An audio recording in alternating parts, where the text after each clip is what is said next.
Hello दोस्तों, स्वागत है आप सभी का आपके अपने YouTube channel study non stop पर।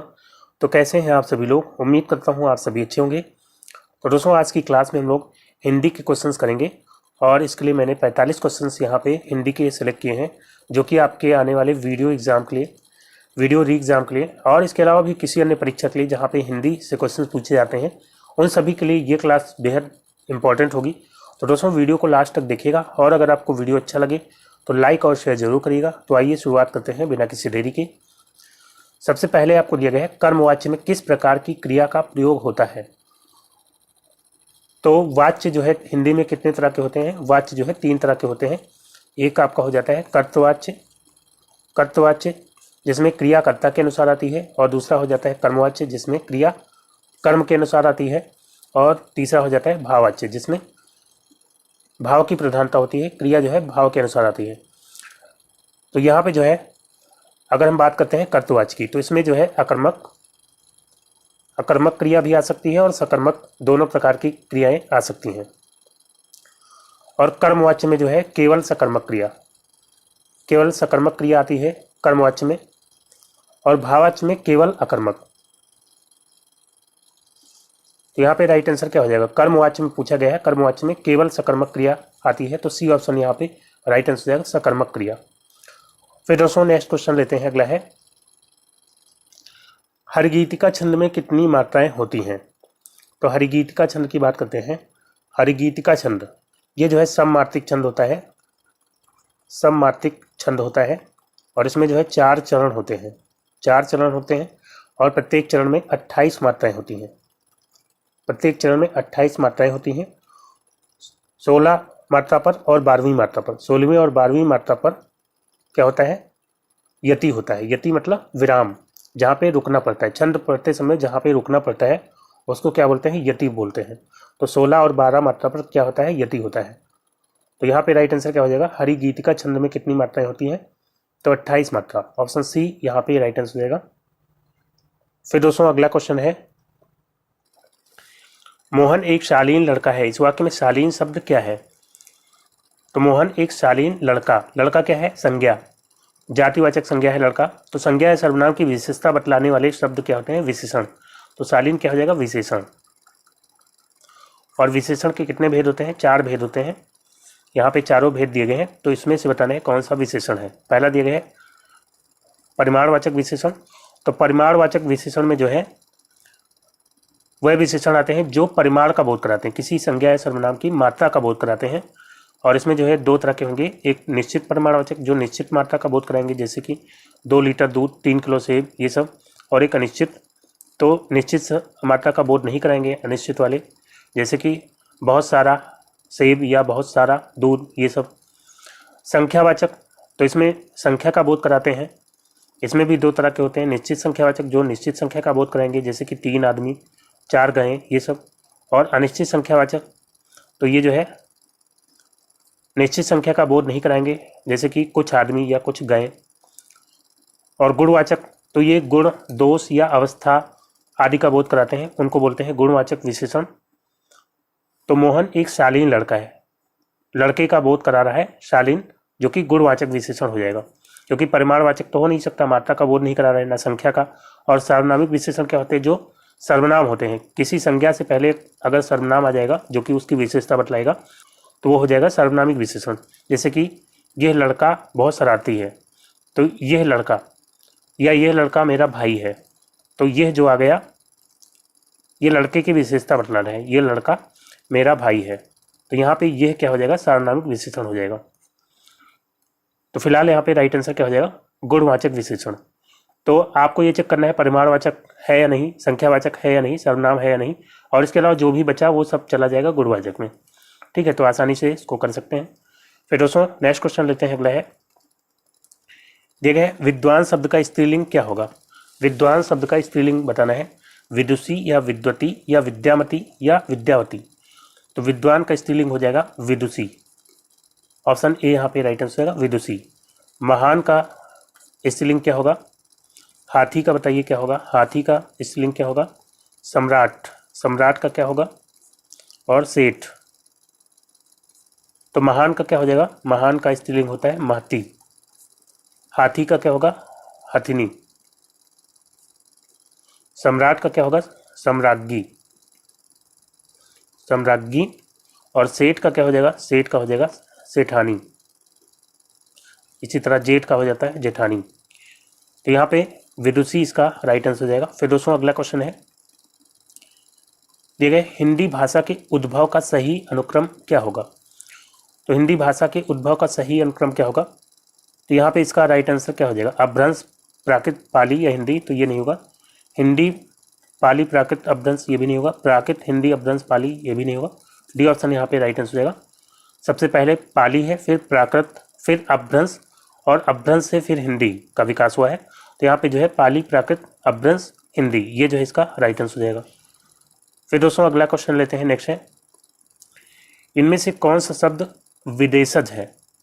विदेशज शब्द आपको बताना है। दिया गया है निवास। तो निवास ये जो है हिंदी भाषा का शब्द है। महल, तो महल इसका राइट आंसर होगा। महल जो है अरबी भाषा का शब्द है।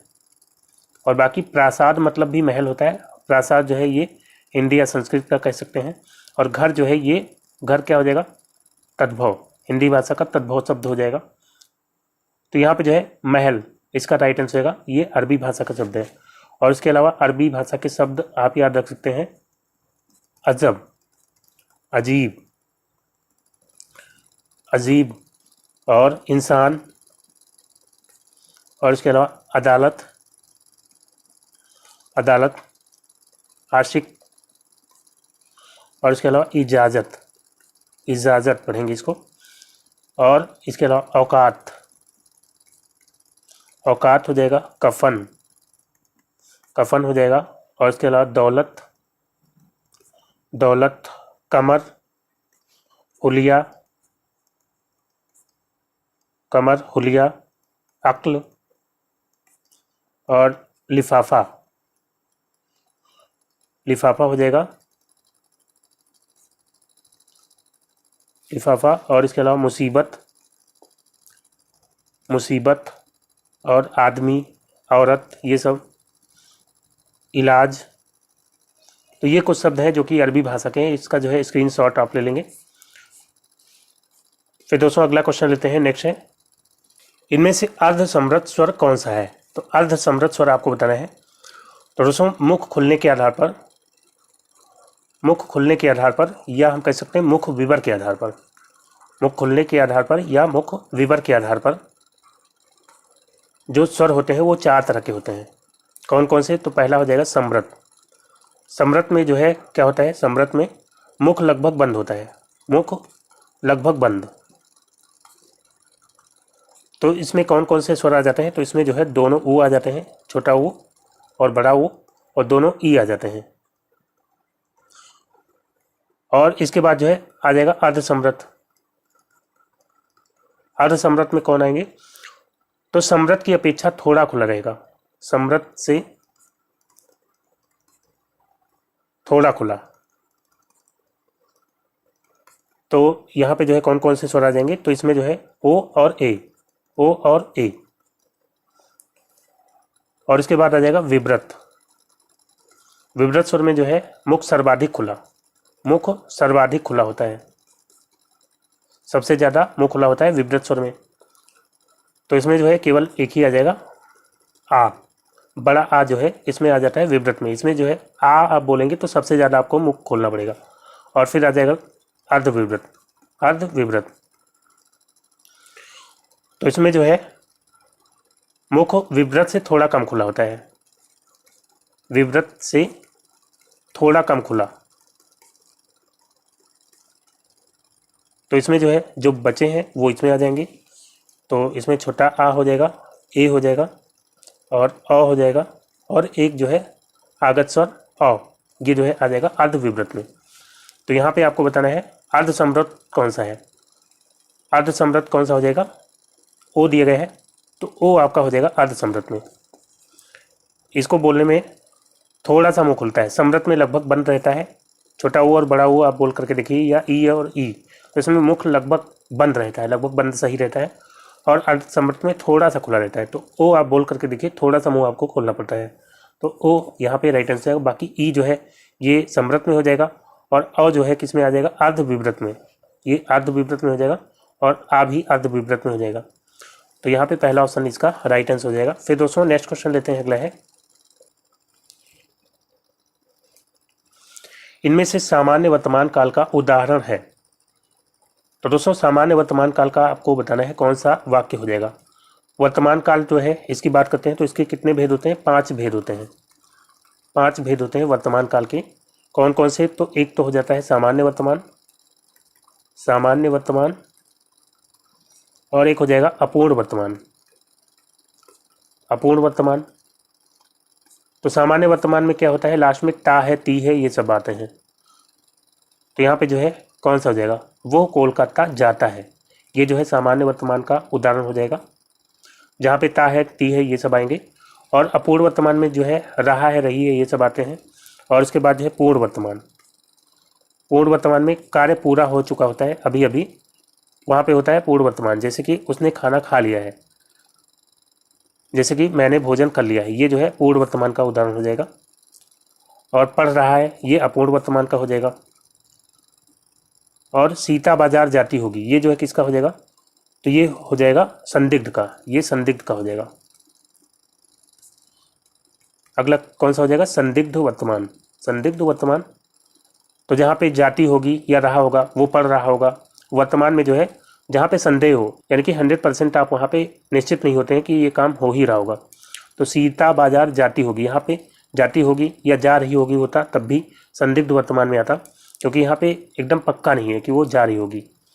और इसके बाद संभाव्य, तो संभाव्य में शायद या संभवतः ये सब लगा हुआ मिल जाता है, तो उससे आप पहचान सकते हैं संभाव्य वर्तमान। तो इसमें जैसे कि संभवतः वो लौटा हो, शायद वो खाना खा रहा हो, ठीक है, तो ये जो है संभाव्य में आ जाते हैं इस तरह के वाक्य। तो फिलहाल यहाँ पे जो है सी ऑप्शन इसका राइट आंसर है, वो कोलकाता जाता है। फिर दोस्तों अगला क्वेश्चन लेते हैं, नेक्स्ट है दिए गए हिम किरीटनी किसकी रचना है। तो हिम किरीटनी किसकी रचना है बताना है, माखनलाल चतुर्वेदी की, या हरिऔध, या बालकृष्ण शर्मा नवीन, या सोहनलाल द्विवेदी। तो हिम किरीटनी रचना है माखनलाल चतुर्वेदी की। और इसके अलावा माखनलाल चतुर्वेदी की रचनाएं जो है याद रख सकते हैं, हिम तरंगिणी, हिम तरंगिणी, और इसके अलावा जो है युगचारण, युगचारण, और समर्पण, समर्पण, और इसके अलावा जो है मरण ज्वार, मरण ज्वार। तो ये जो है माखनलाल चतुर्वेदी की कुछ प्रमुख रचनाएं हो जाती हैं। फिर अगला क्वेश्चन लेते हैं, नेक्स्ट है, अब दिए गए उंगली पकड़ के पहुंचा पकड़ना मुहावरे का अर्थ है प्यार करने के लिए हाथ पकड़ना, तो ये नहीं होगा।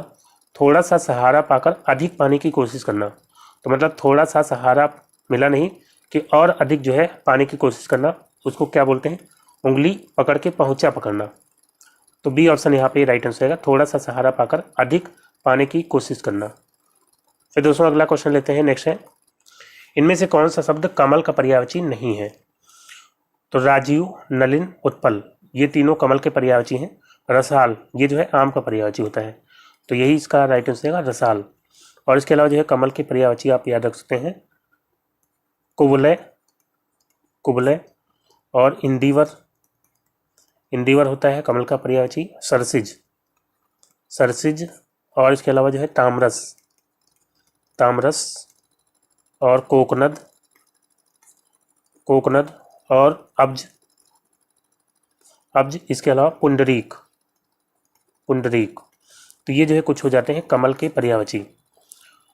फिर दोस्तों अगला क्वेश्चन लेते हैं, नेक्स्ट है, हर रोज में कौन सा समास है। तो हर रोज में अव्ययी भाव है, या तत्पुरुष, या द्वंद्व, या बहुब्री। तो यहाँ पे हो जाएगा अव्ययी भाव समास।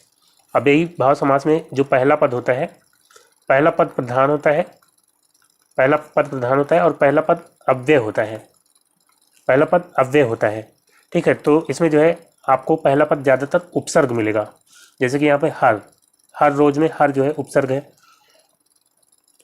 और इसी तरह से अन्य उपसर्ग मिल सकते हैं, जैसे कि प्रति मिल सकता है, जैसे कि प्रतिदिन, यथा, यथाशक्ति। तो यथा, या बे, या बा, या भर, या पर, या जो है आ, या अनु या नी और बहुत सारे हैं। तो इस तरह के जो है उपसर्ग अगर आपको मिल जाएंगे पहले तो वहाँ पे अव्ययी भाव समास होता है। जैसे कि बाकायदा, बाकायदा हो गया, या प्रतिदिन हो गया, या जो है आजन्म हो गया, आजन्म हो गया, और उसके अलावा परोक्ष हो गया, परोक्ष, यहाँ पे पर जो है उपसर्ग आ गया, और इसके अलावा जो है भरपेट, और इसके अलावा जहाँ पे शब्द रिपीट होते हो जैसे कि हाथों हाथ, हाथों हाथ, या जो है रातों रात, रातों रात, या जो है लाल लाल या पीला पीला, इस तरह के शब्द जो होते हैं तो वहाँ पे भी अव्ययी भाव समास होता है। ठीक है, तो यहाँ पे जो है अव्ययी भाव इसका बिल्कुल राइट आंसर हो जाएगा। फिर दोस्तों अगला क्वेश्चन लेते हैं, नेक्स्ट है राजन द्वारा किताब पढ़ी जाती है, इस वाक्य में वाच्य का कौन सा प्रकार है। तो वाच्य मैंने आपको बताया था 3 तरह के होते हैं। एक जो है कर्तवाच्य, तो कर्तवाच्य में क्रिया कर्ता के अनुसार आती है। जैसे कि यहाँ पे होता राजन किताब पढ़ता है, तो पढ़ता है ये क्रिया आती किसके अनुसार, राजन के अनुसार। अगर यहाँ पे कर्ता बदल देते, मान लीजिए सीता कर देते, स्त्रीलिंग कर देते, तो सीता पुस्तक पढ़ती है या सीता किताब पढ़ती है, तो जब क्रिया कर्ता के अनुसार आएगा तो वहाँ पे कर्तवाच्य होगा। लेकिन यहाँ पे राजन द्वारा किताब पढ़ी जाती है, किताब है स्त्रीलिंग शब्द और इसके अनुसार यहाँ पे क्रिया आई है। अब यहाँ पे राजन हो या सीता हो या हम हो या तुम हो, कुछ भी हो, यहाँ पे पढ़ी जाती ही आएगा। ठीक है, क्योंकि किताब के लिए पढ़ी जाती है आएगा। अगर यहाँ पे मान लीजिए ग्रंथ होता तो राजन द्वारा ग्रंथ पढ़ा जाता है, क्योंकि ग्रंथ जो है पुल्लिंग है। तो कर्म के अनुसार अगर क्रिया आएगी तो वहाँ पे कर्मवाच्य होगा। तो यहाँ पे जो है राइट आंसर क्या हो जाएगा, कर्मवाच्य। भाववाच्य में भाव की प्रधानता होती है, जैसे कि इसमें जो है ज़्यादातर असमर्थता या समर्थता प्रकट की जाती है। जैसे कि राजन द्वारा पढ़ा नहीं जाता, राजन द्वारा पढ़ा नहीं जाता, या राजन द्वारा पढ़ा जाता, तो यहाँ पे जो है भाववाच्य हो जाएगा। अगर इस तरह होगा राजन द्वारा पढ़ा नहीं जाता है, तो फिलहाल यहाँ पे कर्मवाच्य हो जाएगा, क्योंकि यहाँ पे कर्म की प्रधानता है, राजन द्वारा किताब पढ़ी जाती है। फिर दोस्तों अगला क्वेश्चन लेते हैं, नेक्स्ट है दिए गए हम ताजमहल देखने जाएंगे, इस वाक्य में हम सर्वनाम का कौन सा प्रकार है। तो हम जो है सर्वनाम का कौन सा प्रकार है, निजवाचक है या निश्चयवाचक या संबंधवाचक या पुरुषवाचक। तो सर्वनाम की बात करते हैं। सर्वनाम के कितने भेद होते हैं, 6 भेद होते हैं। सर्वनाम के 6 भेद होते हैं। कौन कौन से, तो एक तो हो जाएगा पुरुषवाचक, और पुरुषवाचक में भी 3 भेद होते हैं। एक जो है उत्तम पुरुषवाचक, और एक जो है मध्यम पुरुषवाचक, और एक जो है अन्य पुरुषवाचक। तो उत्तम पुरुषवाचक में जो बात करता है, यानी कि मैं और हम, या इससे बने हुए सर्वनाम। और मध्यम पुरुषवाचक में जो है जो बात सुनता है, श्रोता। तो इसमें जो है तुम या तुम या आप, तू या तुम या आप, ये सब आते हैं मध्यम पुरुषवाचक में। और अन्य, तो जिसके बारे में बात की जाती है वो सब आ जाते हैं अन्य में। इसमें जो है वह या वो या ये या ये सब आ जाते हैं। तो पुरुषवाचक हो गया। और इसके अलावा जो है कौन कौन से भेद हो जाएंगे, तो पुरुषवाचक के बाद जो है आ जाएगा आपका निश्चयवाचक सर्वनाम। निश्चयवाचक सर्वनाम में जो निश्चित कर देते हैं किसी चीज़ को, जैसे कि यह मेरी किताब है, तो इसमें ये है या वो मेरा भाई है, तो ये सब जो है निश्चयवाचक सर्वनाम में आ जाते हैं। और फिर जो है इसके अलावा अनिश्चयवाचक हो जाएगा। अनिश्चयवाचक में इसमें जो है निश्चित नहीं होता है, जैसे कोई या कुछ, कोई या कुछ, तो ऐसे सर्वनाम जो किसी निश्चित चीज़ का बोध नहीं कराते हैं तो वो आ जाते हैं अनिश्चयवाचक में, जैसे कोई या कुछ। और इसके अलावा जो है निजवाचक सर्वनाम, इसमें जो है मैं या स्वयं या खुद, ये सब आ जाते हैं। संबंधवाचक में तो इसमें जो है जैसा या वैसा, जैसा वैसा, जिसकी उसकी, जिसकी लाठी उसकी भैंस, जिसकी उसकी, या जो सो, ये सब जो सर्वनाम है ये सब आ जाते हैं संबंधवाचक में, जो कि संबंध जोड़ने का कार्य करते हैं 2 वाक्यों के बीच में। और 5 हो गए, और कौन सा बचा, तो एक बच जाएगा आपका प्रश्नवाचक। तो प्रश्नवाचक सर्वनाम, जो प्रश्नवाचक शब्द होते हैं, जैसे कि क्या या कौन या कहाँ, तो किसी संज्ञा के स्थान पर अगर कोई प्रश्नवाचक शब्द आएगा तो वो जो है प्रश्नवाचक सर्वनाम हो जाएगा। ठीक है, तो यहाँ पे फिलहाल हम ताजमहल देखने जाएंगे, तो हम जो है किस में आएगा, हम आ जाता है पुरुषवाचक में और उत्तम पुरुषवाचक में। ठीक है, तो यहाँ पे डी ऑप्शन इसका राइट आंसर है, पुरुषवाचक सर्वनाम हो जाएगा। फिर दोस्तों अगला क्वेश्चन लेते हैं, नेक्स्ट है, ये है अभ्युदय के संपादक कौन थे। तो अभ्युदय के संपादक कौन थे, गुलाब राय या मदन मोहन मालवीय या माखनलाल चतुर्वेदी या महादेवी वर्मा। तो अभ्युदय के संपादक थे मदन मोहन मालवीय, बी ऑप्शन यहाँ पे राइट आंसर हो जाएगा। और इसके अलावा जो है बताइए कवि वचन सुधा, कवि वचन सुधा ये भी पत्रिका है, इसके संपादक कौन थे। तो इसके संपादक थे भारतेंदु हरिश्चंद्र, भारतेंदु हरिश्चंद्र। और इसके अलावा जो है ब्राह्मण, ब्राह्मण पत्रिका के संपादक कौन थे। तो ब्राह्मण के जो है प्रताप नारायण मिश्र हो जाएंगे, प्रताप नारायण मिश्र। और इसके अलावा सरस्वती पत्रिका, सरस्वती पत्रिका के संपादक कौन थे। तो महावीर प्रसाद द्विवेदी, महावीर प्रसाद द्विवेदी हो जाएंगे। और इसके अलावा जो है हंस पत्रिका याद रखेंगे, हंस पत्रिका के संपादक कौन थे। तो प्रेमचंद, मुंशी प्रेमचंद। और हिंदी प्रदीप, हिंदी प्रदीप पत्रिका के संपादक कौन थे। तो हिंदी प्रदीप के हो जाएंगे पंडित बालकृष्ण भट्ट, पंडित बालकृष्ण भट्ट। तो फिलहाल यहाँ पे अभ्युदय के जो है कौन हो जाएंगे, मदन मोहन मालवीय। फिर दोस्तों नेक्स्ट क्वेश्चन लेते हैं, अगला है, देखा है उत्तेजित का विलोम होगा। उत्तेजित का विलोम आपको होता है, सौम्य का जो है विलोम क्या हो जाएगा, सौम्य का होता है उग्र। अधर, तो अधर मतलब होता है नीचे, और इसका विलोम क्या हो जाएगा। तो अधर का हो जाएगा ऊर्ध्व, यानी ऊपर की ओर। शीतल का क्या हो जाएगा। तो शीतल का जो है क्या हो जाएगा, उष्ण। शीतल मतलब ठंडा, उष्ण मतलब गर्म, यानी कि उत्तेजित का क्या हो जाएगा, श्रमिक। ऑप्शन डी यहाँ पे राइट आंसर हो जाएगा। फिर दोस्तों अगला क्वेश्चन लेते हैं, नेक्स्ट है, इनमें से कौन सी बोली पश्चिमी हिंदी की बोली नहीं है। दिया गया है कन्नौजी, बघेली, ब्रज और बुंदेली। तो यहाँ पे कन्नौजी और ब्रज और बुंदेली ये सभी जो है तीनों पश्चिमी हिंदी की बोलियाँ हैं। और इसके अलावा पश्चिमी हिंदी की बोलियों में आप याद रख सकते हैं खड़ी बोली, खड़ी बोली को कौरवी भी बोलते हैं, कौरवी। और बांगरू, बांगरू को हरियाणवी भी बोलते हैं, हरियाणवी। तो ये जो है सभी क्या हो जाएंगी, पश्चिमी हिंदी की बोलियाँ हो जाएंगी। बघेली जो है आपकी ये पूर्वी हिंदी की बोली है, ये पूर्वी हिंदी की बोली हो जाएगी। तो पूर्वी हिंदी की बघेली हो गई। और इसके अलावा जो है अवधी और छत्तीसगढ़ी, छत्तीसगढ़ी। तो यहाँ पे जो है राइट आंसर क्या हो जाएगा, ऑप्शन बी बघेली। ये जो है पूर्वी हिंदी की बोली है, बाकी कन्नौजी, ब्रज, बुंदेली, खड़ी बोली, बांगरू ये सभी पश्चिमी हिंदी की बोलियाँ हैं। फिर दोस्तों अगला क्वेश्चन लेते हैं, नेक्स्ट है, निम्न में से कौन सा शब्द वायु का पर्यायवाची है। दे रहे अली, अली होता है भौरे का पर्यायवाची, भौरा का। अलग की बात करते हैं, अलग होता है बाल का पर्यायवाची। और अनिल जो है ये हो जाएगा वायु का पर्यायवाची, और यही जो है इसका राइट आंसर हो जाएगा। बाकी इसके अलावा अनल दिया है, अनल जो है अग्नि का पर्यायवाची होता है, अग्नि। तो यहाँ पे अनिल इसका राइट आंसर हो जाएगा। और इसके अलावा वायु की पर्यायवाची आप याद रखेंगे पवन होता है, और समीर, समीर हो जाएगा, वात हो जाएगा, मारुत, मारुत हो जाएगा, और प्रभंजन। तो ये जो है कुछ हो जाएंगे वायु के पर्यायवाची। फिर दोस्तों अगला क्वेश्चन लेते हैं, नेक्स्ट है,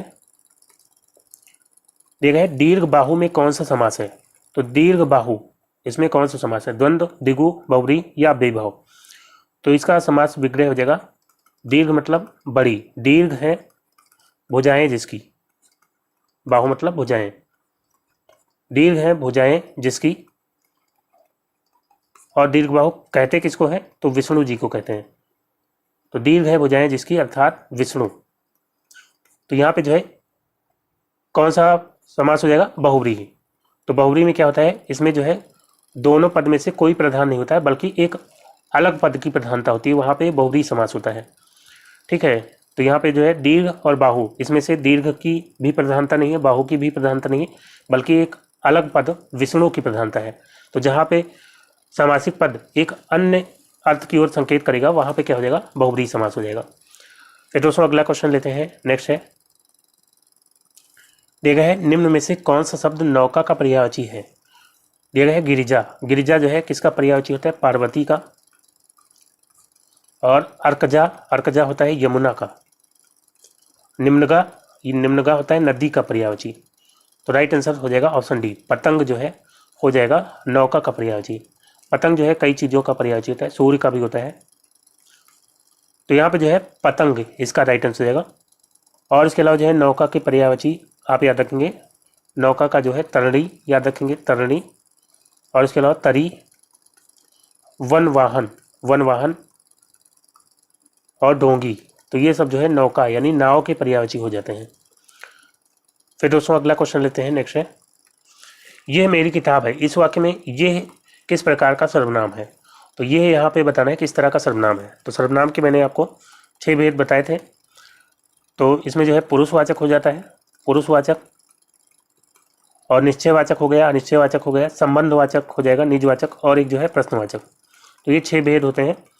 ये यहाँ पे एक ऐसा सर्वनाम है, तो यह मेरी किताब है, ये हो जाएगा निश्चयवाचक सर्वनाम। तो यहाँ पे ये जो है ऑप्शन ए यहाँ पे राइट आंसर होगा, यह मेरी किताब है। तो यह जो है निश्चित कर रहा है कि यह मेरी किताब है, तो इसलिए ये निश्चयवाचक सर्वनाम हो जाएगा। फिर दोस्तों अगला क्वेश्चन लेते हैं, नेक्स्ट है, दिया गया है घोड़ों का घर कितनी दूर, इस लोकोक्ति का सही अर्थ क्या होगा। दिया गया है जो इच्छा करता है वही प्राप्त करता है, तो ये नहीं होगा। तेजी से काम करने से वो जल्दी निपट जाता है, तो ये भी यहाँ पे नहीं होगा। स्वभाव से चंचल व्यक्ति जल्दी सफलता प्राप्त करता है, ये भी नहीं होगा। घोड़ों का घर कितनी दूर, तो इसके लिए हो जाएगा कर्मठ व्यक्ति के लिए सफलता सरल होती है। तो ऑप्शन डी यहाँ पे राइट आंसर है, कर्मठ व्यक्ति के लिए सफलता क्या होती है, सरल होती है। फिर अगला क्वेश्चन है, देखा चंद्रगुप्त किसका नाटक है, धर्मवीर भारती या जयशंकर प्रसाद या लक्ष्मी नारायण लाल या भारतेंदु। तो चंद्रगुप्त ये नाटक है जयशंकर प्रसाद जी का। ऑप्शन बी यहाँ पे राइट आंसर हो जाएगा, जयशंकर प्रसाद। और जयशंकर प्रसाद का एक और जो है प्रसिद्ध नाटक है दो स्वामिनी, ये भी जो है नाटक है जयशंकर प्रसाद जी का। और इसके अलावा जयशंकर प्रसाद की रचनाएं आप याद रख सकते हैं, झरना और आंसू, आंसू और लहर और कामायनी, ये जो है जयशंकर प्रसाद की प्रमुख रचनाएं हो जाती हैं। फिर दोस्तों अगला क्वेश्चन लेते हैं, नेक्स्ट है, हिंदी में अल्प प्राण व्यंजनों की संख्या कितनी है। तो अल्प प्राण व्यंजनों की संख्या आपको बतानी है। तो अल्प प्राण की बात करते हैं और इधर जो है महाप्राण की बात करते हैं। तो अल्प प्राण में क्या होता है, इसमें 3 अक्षर हैं, अल्प में 3 अक्षर हैं। तो इसमें जो है विषम, विषम संख्या पे जो वर्ण आते हैं किसी भी वर्ग में वो होते हैं अल्पप्राण, यानी पहले, तीसरे और 5वें नंबर पे जो भी वर्ण आएंगे वो सब हो जाएंगे अल्पप्राण। और महाप्राण में, तो महा में दो अक्षर हैं, तो यहाँ पे जो है दूसरे और चौथे नंबर पे यानी सम संख्या पर जो आते हैं वो होते हैं महाप्राण। और इसके अलावा अल्पप्राण में जो है अंतस्थ, जितने भी अंतस्थ व्यंजन हैं, अंतस्थ व्यंजन 4 हैं, या, रा और ला और वा। तो चारों अंतस्थ व्यंजन जो है अल्पप्राण में आते हैं। और इसके अलावा सभी स्वर, सारे स्वर, री को छोड़ करके, री को छोड़ करके सारे स्वर जो है आ जाते हैं किसमें, अल्पप्राण में।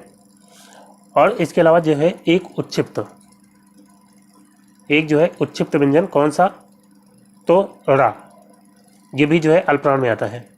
और महाप्राण में जो है सारे ऊष्म व्यंजन आ जाएंगे। इसके अलावा ऊष्म व्यंजन, तो ऊष्म व्यंजन 4 हैं, कौन कौन से, तो तीनों सा हो जाएंगे और हा। और इसके अलावा एक उच्छिप्त, कौन सा, तो ढा। तो यहाँ पे व्यंजनों की संख्या बतानी है, अल्पप्राण व्यंजनों की संख्या कितनी है। तो स्वर को यहाँ पे नहीं लेना है, तो 1, 3, 5 मतलब हर वर्ग में 3 वर्ण हो जाएंगे। और कितने वर्ग हैं, तो 5, तो 5 या 15 ये हो गए, और 15, 4, 19 ये हो गए। स्वर को लेना नहीं है तो इसको नहीं लेंगे। और अगर उच्छिप्त को लेते हैं तो 20 हो जाएंगे, लेकिन 20 ऑप्शन में दिया नहीं गया है, तो यानी कि यहाँ पे उच्छिप्त को शामिल नहीं किया गया है। तो यहाँ पे 19 इसका राइट आंसर आएगा। 15 ये हो गए पहले, तीसरे और 5वें वाले, और अंतस्थ, या, रा, ला, वा, तो ये सभी जो है अल्पप्राण में आते हैं। तो 19 यहाँ पे राइट आंसर हो जाएगा। अगर ऑप्शन में 20 होता तो 20 हम ले सकते थे, तो ऑप्शन में इसी तरह से दिया जाएगा, या तो 19 देगा या 20 देगा, ठीक है। तो यहाँ पे जो है उच्छिप्त को नहीं शामिल किया गया है, तो इसलिए 19 यहाँ पे राइट आंसर हो जाएगा। फिर दोस्तों अगला क्वेश्चन लेते हैं, नेक्स्ट है, अब दिए गए हैं तैरने की इच्छा के लिए इनमें से उपयुक्त शब्द कौन सा है। तो तैरने की इच्छा के लिए कौन सा शब्द हो जाएगा? तितीर्षा या चिकीर्षा या युयुत्सा या बुभुक्षा? तो पहला ऑप्शन ही इसका राइट आंसर है। तितीर्षा मतलब तैरने की इच्छा, और चिकीर्षा मतलब क्या होता है? तो चिकीर्षा मतलब कुछ काम करने की इच्छा, कुछ काम करने की इच्छा। और युयुत्सा मतलब क्या होता है? युद्ध करने की, युद्ध करने की इच्छा। और बुभुक्षा मतलब क्या होता है? खाने की इच्छा, खाने की इच्छा यानी कि भूख। ठीक है, तो यहाँ पे तितीर्षा इसका राइट आंसर हो जाएगा। फिर दोस्तों बढ़ते हैं अगले क्वेश्चन की ओर। अब दिया गया है इनमें से तत्सम शब्द कौन सा है? तत्सम शब्द आपको बताना है। दिया गया है छठी। तो छठी ये वाला नहीं होता है छा, इसमें कक्षा वाला छा होता है। छठी ये जो है तत्सम है, और ये है तद्भव। तो ये तो तद्भव हो जाएगा। चोर जो है ये भी तद्भव है, इसका तत्सम होता है चौर। सकल, तो सकल हो जाएगा तत्सम। ये जो है तद्भव इसका होता है छिलका। छिलका जो है तद्भव है, और इसका जो है तत्सम क्या हो जाएगा? शकल। और टिटहरी, तो टिटहरी तद्भव हो जाएगा, इसका तत्सम क्या होगा? तो इसका हो जाएगा टिट्टिभी।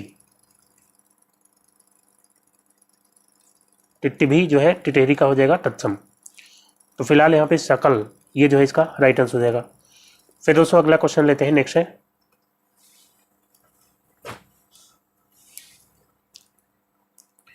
इनमें से कौन सा शब्द हिंदी या संस्कृत उपसर्ग से निर्मित शब्द रूप है? देखा है बेइज्जत, तो बे जो उपसर्ग होता है ये उर्दू का उपसर्ग होता है। और बिल्कुल में बिल, बिल जो उपसर्ग होता है ये भी उर्दू का होता है। और नादान में ना, ना उपसर्ग भी उर्दू का होता है। तो राइट आंसर ऑप्शन बी हो जाएगा। अप जो है ये संस्कृत का उपसर्ग है। तो अपवाद, यहाँ पे अपवाद इसका राइट आंसर है।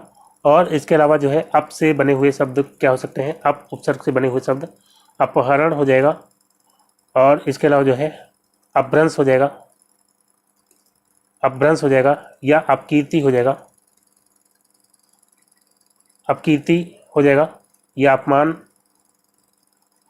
तो अप जो है ये संस्कृत का उपसर्ग है, और इससे जो है कुछ ये शब्द हो जाएंगे। फिर दोस्तों अगला क्वेश्चन लेते हैं। नेक्स्ट है खड़ी बोली इनमें से किस अपभ्रंश से निकली है? दिया गया है मागधी, मागधी से निकली है बिहारी। बिहारी जो बोली है हिंदी की वो जो है मागधी से निकली है। और बिहारी में कौन कौन सी बोलियां आ जाती हैं? तो इसमें जो है आपकी आ जाती है भोजपुरी, भोजपुरी और मगही, मगही और मैथिली, ये बिहारी बोलियां हैं। और ये सब जो है मागधी अपभ्रंश से निकली हैं। और सौरसेनी से, सौरसेनी से पश्चिमी हिंदी आ जाती है आपकी। पश्चिमी हिंदी की सारी बोलियां जिसमें ब्रज भाषा और इसके अलावा जो है खड़ी बोली, हरियाणवी, ये सब आ जाती हैं। पश्चिमी हिंदी जो है सौरसेनी अपभ्रंश से निकली है। और इसके अलावा जो है राजस्थानी, राजस्थानी में जो है आपका मेवाती, मालवी, मारवाड़ी, जयपुरी, ये सब आ जाती हैं। और इसके अलावा पहाड़ी, तो पहाड़ी में आपकी बोलियां आ जाती हैं नेपाली, कुमाऊनी, गढ़वाली, ये सब। तो ये सभी जो है पश्चिमी हिंदी, राजस्थानी और पहाड़ी, ये सब सौरसेनी अपभ्रंश से निकली है। और अर्धमागधी से निकली है आपकी पूर्वी हिंदी, पूर्वी हिंदी। तो इसमें पूर्वी हिंदी में कौन कौन सी आ जाती हैं? अवधी, अवधी बोली, बघेली और छत्तीसगढ़ी, छत्तीसगढ़ी। तो फिलहाल यहाँ पे खड़ी बोली का पूछा गया था, तो खड़ी बोली जो कि पश्चिमी हिंदी के अंतर्गत आती है, और ये सौरसेनी अपभ्रंश से निकली हुई है। फिर दोस्तों अगला क्वेश्चन लेते हैं। नेक्स्ट है देखा है जिसने अनेक विषयों का ज्ञान सुना और स्मरण कर लिया हो के लिए एक शब्द होगा। देखा है बुद्धि ग्राह्य, बुद्धि ग्राह्य मतलब बुद्धि द्वारा ग्रहण करने योग्य, बुद्धि द्वारा ग्रहण करने योग्य। तो ये यहाँ पे नहीं होगा। बहुश्रुत, बहुश्रुत मतलब क्या होता है? जिसने अनेक विषयों का ज्ञान सुना और स्मरण कर लिया हो। तो यही जो है इसका राइट आंसर है ऑप्शन बी, बहुश्रुत। बहुदर्शी मतलब क्या होता है? बहुदर्शी जिसने बहुत कुछ देखा हो।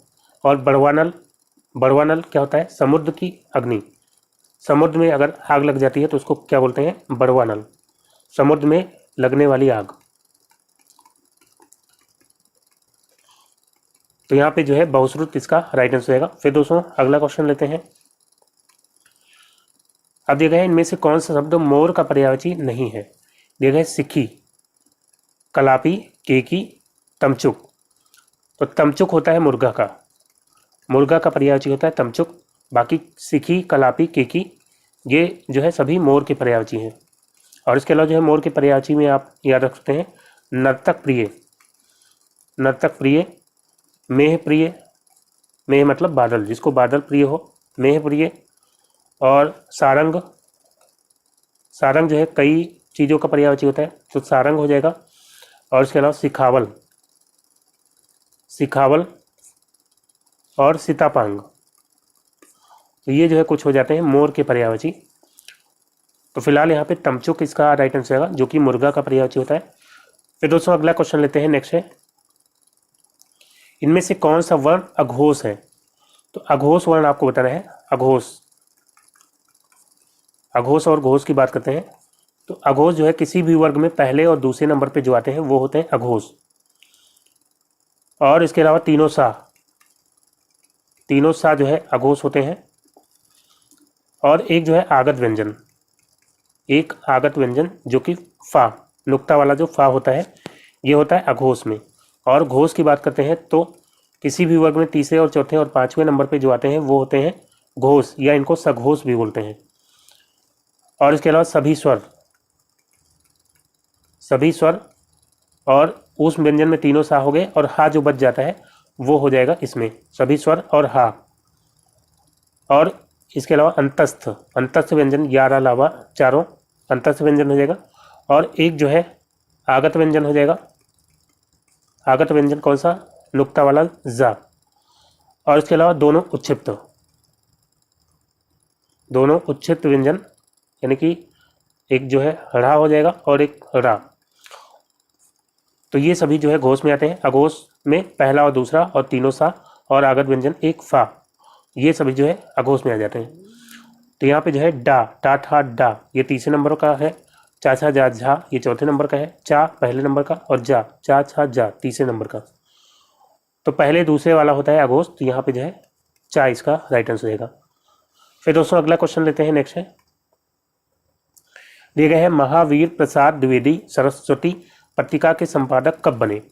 तो सरस्वती पत्रिका जो कि महावीर प्रसाद द्विवेदी के द्वारा संपादित की गई थी, और ये जो है इसके संपादक कब बने थे? तो 1903, सी ऑप्शन यहाँ पे 1903 इसका राइट आंसर हो जाएगा। फिर बढ़ते हैं अगले क्वेश्चन की ओर। अब दिए गए हैं, इनमें से कौन सा शब्द तुष्ट का विलोम है? तुष्ट का आपको विलोम बताना है। रुष्ट होगा या धृष्ट होगा, या दृष्ट दिए गए हैं, या अधीर।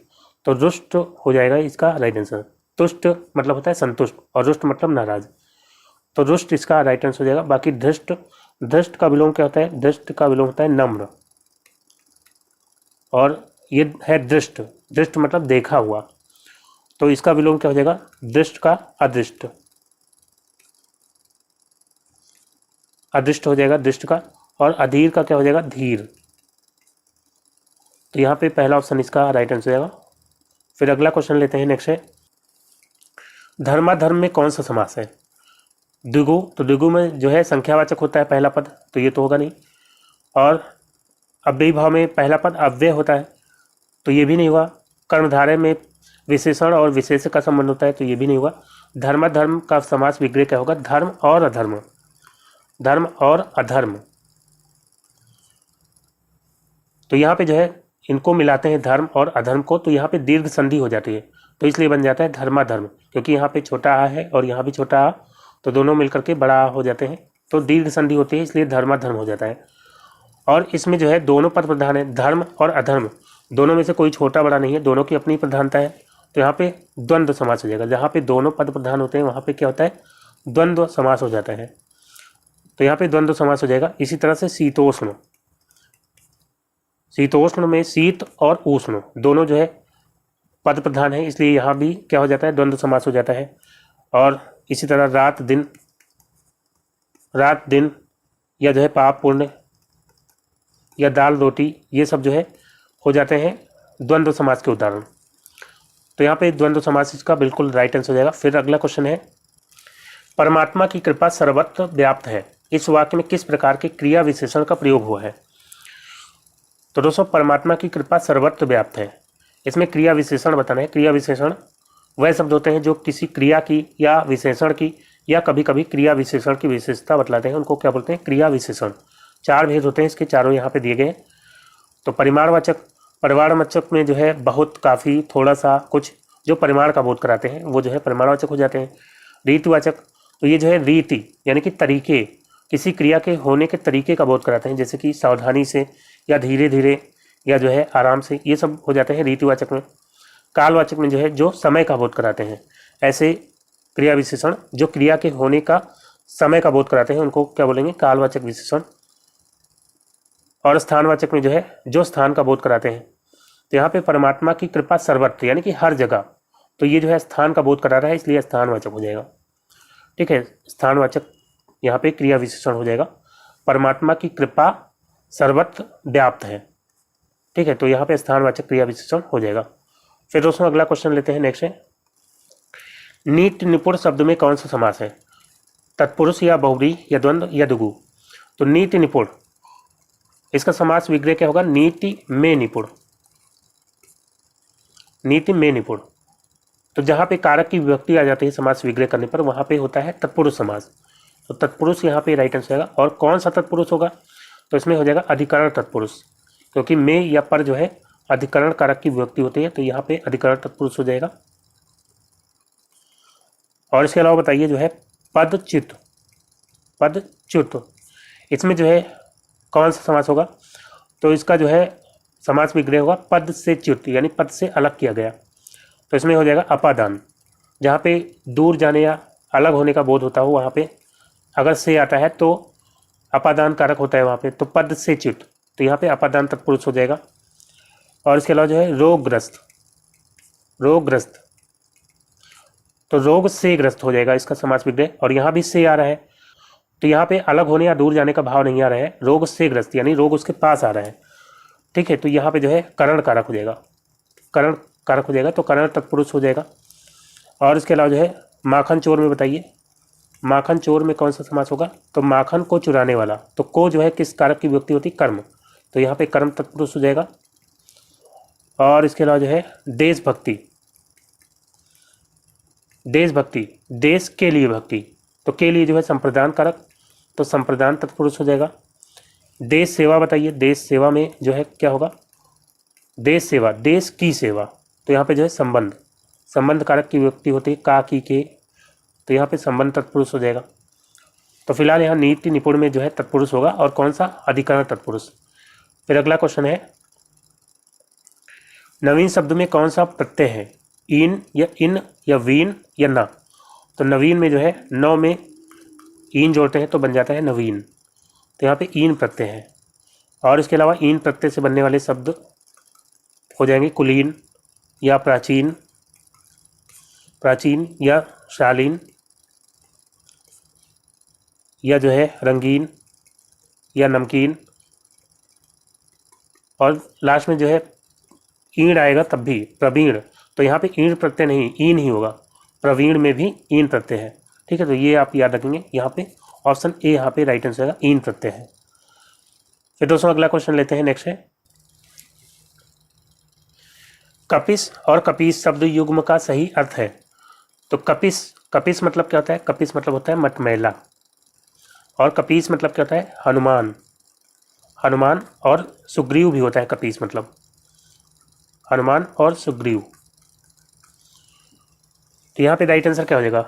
मटमैला जो है एक ही ऑप्शन में है, ऑप्शन डी यहाँ पे राइट आंसर आएगा, कपिस मतलब मटमैला और कपीस मतलब हनुमान। और इसके अलावा बताइए कृषाणु, कृषाणु और कृषाण का, कृषाणु और कृषाण। और इसके अलावा चरित और चरित्र, चरित और चरित्र में बताइए, और दिनांक और दिनांत। तो कृषाणु मतलब क्या होता है? कृषाणु आग का पर्यायवाची होता है, कृषाण मतलब आग, और कृषाण मतलब क्या होता है? किसान। चरित्र मतलब क्या होता है? जीवनी,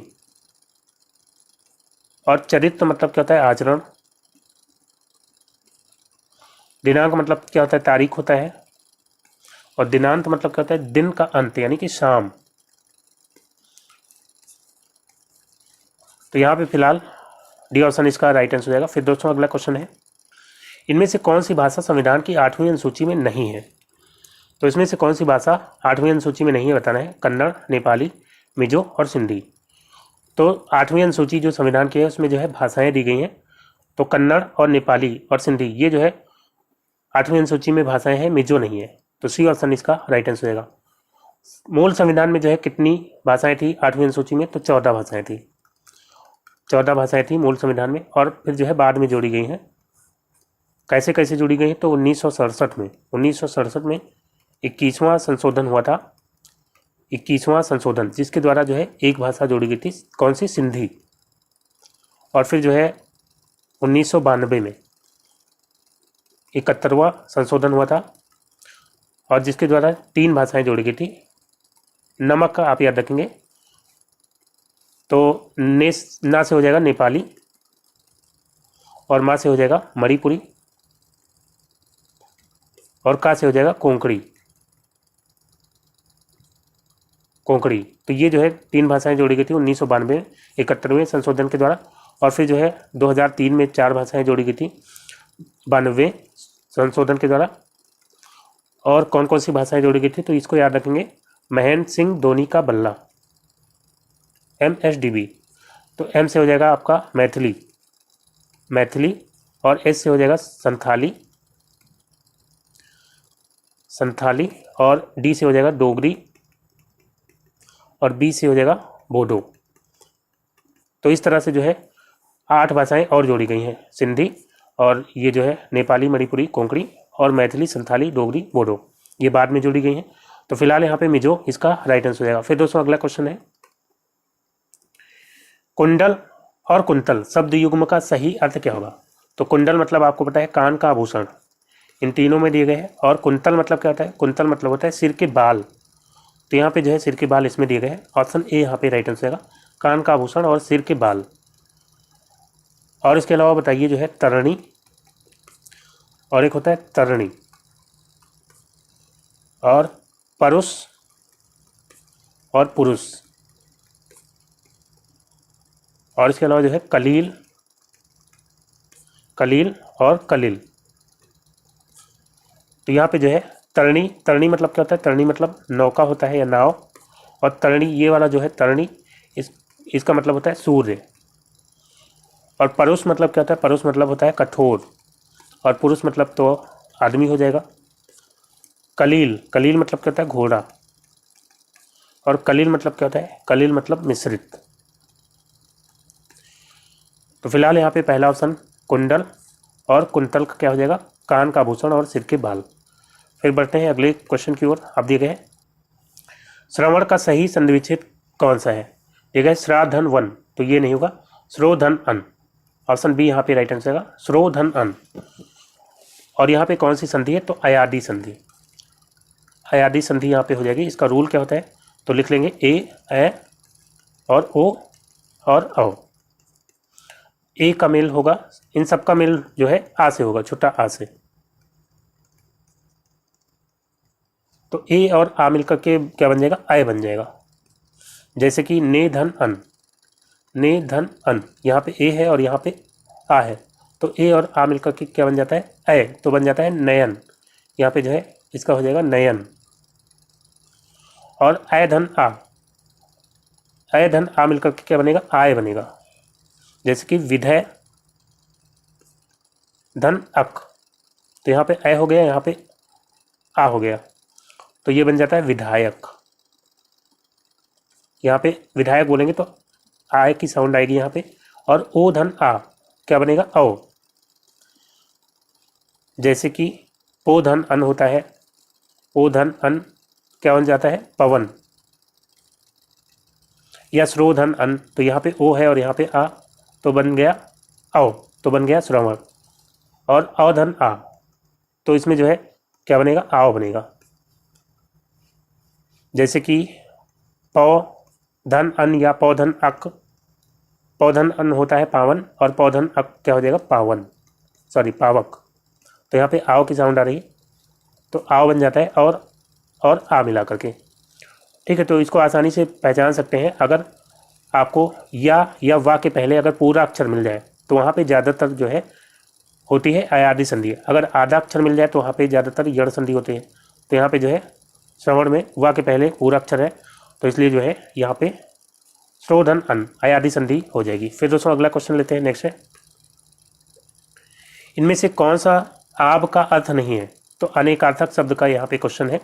आब का इसमें से कौन सा अर्थ नहीं है? आब का अर्थ होता है पानी भी होता है, और चमक भी होता है, इज्जत भी होता है, और आब का अर्थ इसके अलावा जो है छवि भी होता है, छवि भी होता है आब का अर्थ, और शोभा भी होता है।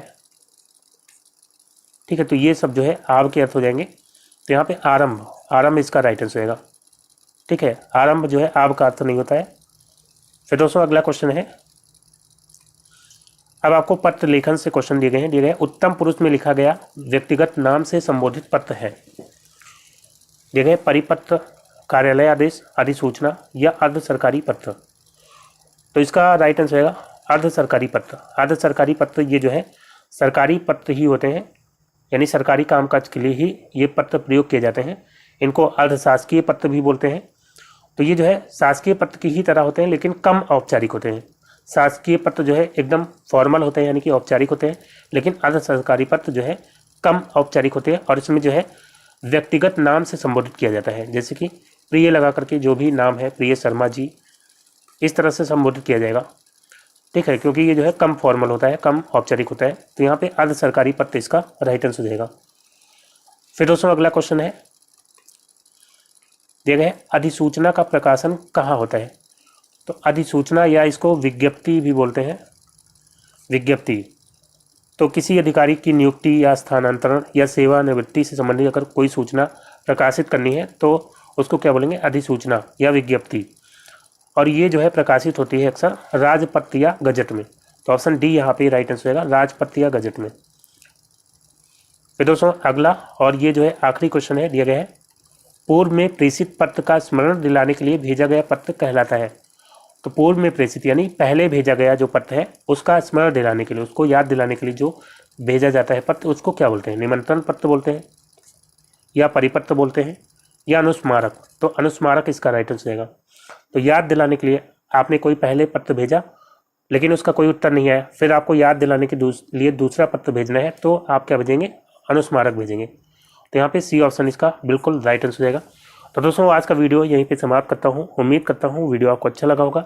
अगर वीडियो आपको अच्छा लगा हो तो लाइक और शेयर जरूर करिएगा, और जो दोस्त नए हैं चैनल पर वो चैनल को सब्सक्राइब करके नोटिफिकेशन बेल को ऑन कर लेंगे, ताकि अगला वीडियो अपलोड होते ही उसका नोटिफिकेशन आपको सबसे पहले मिल जाए। तो दोस्तों मिलते हैं अगले वीडियो में, तब तक के लिए goodbye and take care.